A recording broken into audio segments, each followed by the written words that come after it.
Hey, good morning, folks. This is Jeff. The next report that I want to review with you today is called the Breakout Watch List.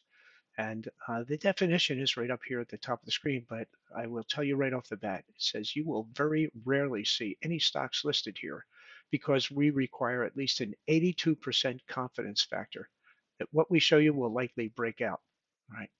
The underlying technology and algorithms were refined from tens of thousands of backtests done on past breakouts and continue to be refined as every day as new breakouts occur.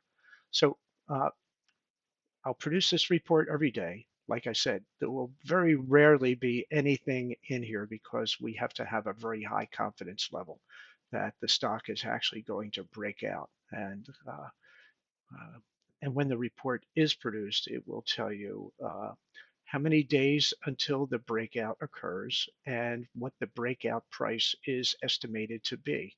So check back on this from time to time, every day if you like. You can subscribe to the channel if you're a premium member and get a notification when something new is out here. But we do put a message out here every day that every time we run the report, if nothing has been detected, just to let you know that you're not missing anything. So that's about it for the breakout watch list. I hope you found this informative. Thank you.